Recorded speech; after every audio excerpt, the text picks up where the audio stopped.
સૌ પ્રથમ તો મારી નડિયાદની પ્રિય જનતાને ઓમ સાંઈરામ. સાંઈરામ. તો મારા નડિયાદના વાલા મિત્રો, જણાવતા તમને આનંદ થાય છે કે આ વખતે ફરીથી સાંઈબાબા મંદિર આપણે જે નડિયાદ ડાકોર રોડ પર આવેલું છે, રામનવમીના દિવસે તારીખની જો વાત કરું તો 26/3/2026 તારીખ પણ જોરદાર છે અને વાર પણ જોરદાર છે અને સાથે પાલકી યાત્રા પણ જોરદાર થવાની છે. તો મિત્રો, જેમ દર વર્ષે પાલકી યાત્રા સાંઈબાબા મંદિરથી નીકળે છે, તો એના આ વખતે પણ ધામધૂમથી પાલકી યાત્રા નીકળવાની છે. એની વધુ માહિતી લઈશું એના મારા શ્રી જોડે. મારા શ્રી સાંઈરામ. સાંઈરામ. જલ્દીભાઈ, આ અમારી 27મી પાલખી યાત્રા છે અને દર વર્ષે જે પ્રમાણે શિરડીમાં નગરયાત્રા માટે બાબા નીકળે છે, એમ અહીંયા પણ નગરયાત્રામાં બાબા સ્વયં દર્શન આપવા માટે ભક્તોને જાય છે. સવારમાં 8 વાગે અહીંયાથી અમે પ્રયાણ કરીએ છીએ.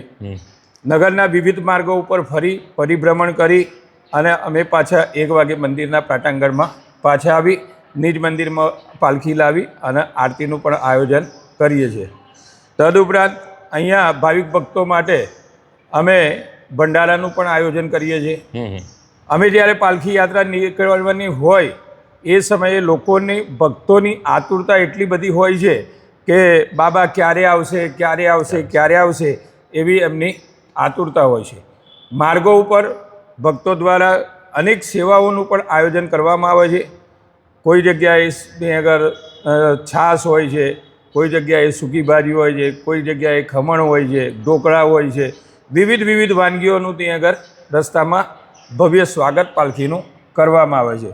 દર્શન માટે પધારનાર દરેક ભાવિક ભક્તોને અમે અહીંયા જે ભંડારાની અંદર બાબાના નિયમ પ્રમાણે બાબાનું પ્રિય ભોજન એટલે ખીચડી, એ દિવસે અમે ખીચડી સાથે કઢી, બટાકાનું શાક, બુંદી ગાંઠિયાનું ભોજન કરાવીએ છીએ.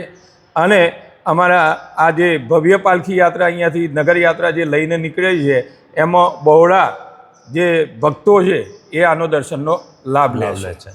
ભાઈ, સરસ વાત થઈ અને ખૂબ તમને પણ મજા આવવાની છે. મિત્રો, ફરીથી એક રિક્વેસ્ટ કરું છું, એક તમને ભાવભર્યું આમંત્રણ છે સાંઈબાબા મંદિર તરફથી. પાલખી યાત્રામાં જરૂર જોડાજો અને દર્શનનો લાભ બી લેજો અને ભંડારાનો પણ લાભ લેવાનું ભૂલતા નથી. આપ સૌ પધારજો, અમારી એવી પ્રાર્થના, અને દર્શનનો લાવો લેજો. ઓમ સાંઈરામ.